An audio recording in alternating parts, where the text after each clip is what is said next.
বাড়িতে থাকা খুব সামান্য উপকরণ দিয়ে ঝরঝরে চাউমিন তোমরা বাড়িতেই বানিয়ে নিতে পারো রেস্টুরেন্ট স্টাইলে।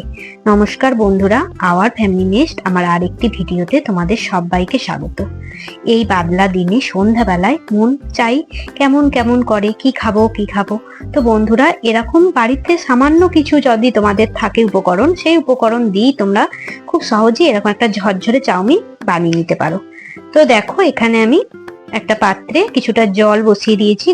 জলটা একটু তেতে উঠলে আমি এখানে 1 চামচের মতো লবণ ফেলে দেব। এরপর এখানে সামান্য একটু সাদা তেল দিয়ে দিলাম। এবার আমি এখানে 3 প্যাকেটের মতো চাউমিন নিয়েছি। তো 3 প্যাকেট চাউমিনকে আমি হাতে করে এরকম ভালো করে একটুখানি ক্র্যাশ করে ভেঙে ভেঙে আমি দিয়ে দিলাম। চাউমিনগুলো এখন আমি মিনিট 5 জন্য বয়েল করতে দেব।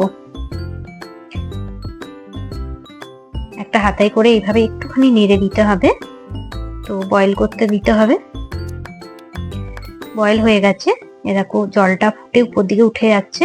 তো আর বয়েল করার দরকার নেই, মিনিট 5 বয়েল করলেই যথেষ্ট। কারণ এখানে চাউমিনের যে আমি যেটা নিয়েছি সেটা একটু সরু দানা, তো তার জন্য বেশিক্ষণ বয়েল আমি করব না। 5 মিনিট পরে আমি একটা স্ট্রেনারে চাউমিনটা ঢেলে নিলাম। ঠান্ডা জল দিয়ে খুব ভালো করে চাউমিনটা আমি ধুয়ে নেব।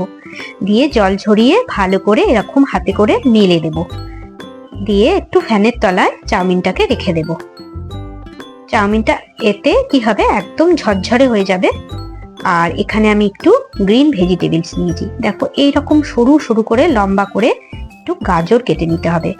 আর এইরকম যেরকম আমি কেটেছি এইভাবে বিনস গুলোকেও কেটে নিতে হবে। তোমাদের বাড়িতে যা সবজি থাকবে তাই দিতে পারো। এখানে বিনস যদি না থাকে বরবটি দেওয়াও যেতে পারে।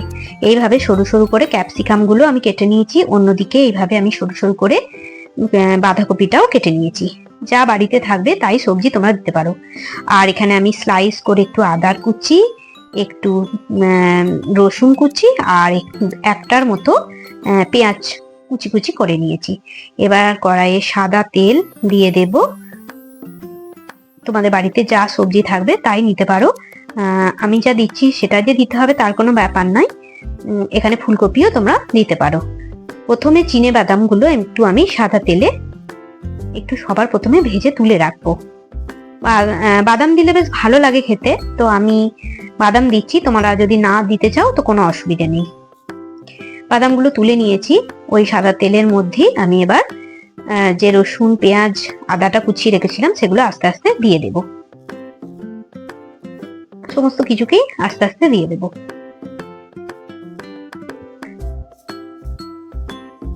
আর একটু কোচানো কাঁচা লঙ্কাও আমি দিয়ে দিলাম। ঝালটা নিজের বুঝে দিতে পারো, যে যেমন ঝাল পছন্দ করে সে তেমনই ঝালটা দেবে। তো আমি এখানে 3টে কাঁচা লঙ্কাই দিয়েছি। কিন্তু একটা কথা, সবজিগুলোকে কিন্তু খুব সরু সরু করে কাটলে খুব ভালো লাগবে, এবং একটু লম্বা টাইপের কাটলে চাউমিনের সঙ্গে খুব ভালো হয়।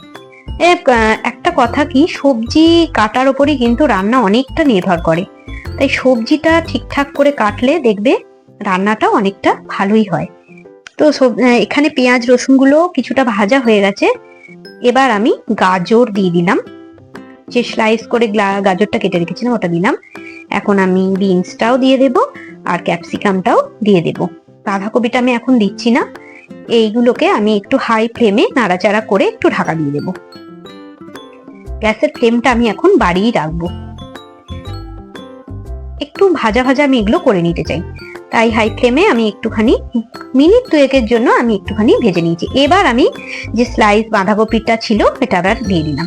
বাঁধাকপিটা যত লম্বা করে সরু করে কাটা হবে তত ভালো লাগবে। রেস্টুরেন্টে দেখা যায় যে বাঁধাকপি বেশ লম্বা লম্বা সরু সরু করে কাটে, চাউমিনের সঙ্গে খুব সুন্দর যায়, কিন্তু খুব ভালো লাগে এই জিনিসটা। এবার এটাকে আমি একটু ভালো করে ফ্রাই করে নিচ্ছি আর একবার ঢাকা দিয়ে দেবো। একটা স্মোকি ফ্লেভার কিন্তু এই ভেজিটেবল গুলো থেকে আসবে। এবার আমি লবণটা দেব। যখন একটা স্মোকি ফ্লেভার চলে আসবে তখন আমি লবণটা দিয়ে সবজিগুলো একটু সেদ্ধ করে নেব। একটু গ্যাসটা কমিয়ে এবার সবজিগুলো ভেজে নিতে হবে, যেন পুড়ে না যায় কোনোভাবেই, কিন্তু একটা মিষ্টি স্মোকি ফ্লেভার কিন্তু আসবে। এইভাবে সবজিগুলো সমস্ত আমার ভাজা হয়ে গেছে, সেদ্ধও হয়ে গেছে। তো দেখো, তো বন্ধুরা, তোমাদের যদি আমার এই রেসিপিটি ভালো লেগে থাকে অবশ্যই আমার চ্যানেলটিকে সাবস্ক্রাইব করো, লাইক করো এবং শেয়ার করো বন্ধুদের সাথে, আর কমেন্ট করে জানিও কেমন লাগলো। এবার যে আমি চাউমিনটা দেখেছিলাম ফ্যানের হাওয়ায় স্ট্রেনারেতে, সেইটা দেখো কেমন ঝরঝরে রয়েছে। তো এটা আমি এবার সবজিগুলোর সঙ্গে মিশিয়ে নেব। খুব ভালো করে সাবধানে এই কাজটা করতে হবে, গ্যাসটা একদম কমিয়ে সবজিগুলোর সাথে চাউমিনটাকে খুব ভালো করে মিশিয়ে নিতে হবে। এখানে আমি কোনো হলুদ ব্যবহার করছি না, তোমরা চাইলে হলুদ দিতে পারো, তো আমি হলুদ দিচ্ছি না। এখানে আমি একটা জিনিস দেবো, সেটা হচ্ছে ম্যাগি মশলা আমার কাছে ছিল, তো এখানে আমি 2 প্যাকেটের মতো ম্যাগি মশলাটা এই চাউমিনটাতে দিলাম। এটা বেশ ভালো লাগে। অনেকে আবার চাউমিন মশলাও অ্যাড করে, না করলেও কোনো অসুবিধা নেই, অনেকে সস দেয়। তো আমি সস না দিয়ে আমি ম্যাগি মশলাটা চাউমিনের সাথে মিশিয়ে নিচ্ছি। এতে একটা সুন্দর গন্ধ আসবে, ফ্লেভারও দেবে, আর হলুদ না দেওয়ার জন্য যে ইয়েলো কালারের একটা কিন্তু কালার আসবে। তো এই দেখো মোটামুটি হয়ে গেছে আমার চাউমিনটা। এবার আমি চীনাবাদামগুলো মিশিয়ে দেব। এখানে আমি 1/2 চামচের মতো একটু চিলি ফ্লেক্স দিচ্ছি। ইচ্ছা করলে তোমরা এখানে গোলমরিচের গুঁড়ো দিতে পারো, সেটা আরো ভালো হবে। আমি গোলমরিচের গুঁড়ো আর দিলাম না, কারণ আমার ঝালটা যথেষ্ট হয়ে গেছে। আমি কাঁচা লঙ্কা দিয়েছি, আবার চিলি ফ্লেক্সও দিলাম, তাই আমি আর এখানে গোলমরিচের গুঁড়োটা দিচ্ছি না। দিলে কিন্তু খুবই ভালো হতো, আরো সুন্দর একটা ফ্লেভার আসে। চাউমিনটা একদম ঝরঝরে হয়েছে, কত সুন্দর হয়েছে দেখো। এবার আমি সার্ভ করে নিচ্ছি গরম গরম চাউমিন। এখানে আমি একটু টমেটো কেচাপ আর একটু পিৎজা সস ছিল, সেটা আমি মিশিয়ে দিলাম। গরম গরম পরিবেশন করে নেব চাউমিন। দেখা হচ্ছে অন্য কোনো ভিডিওয়ে। আজকে তবে এই পর্যন্ত।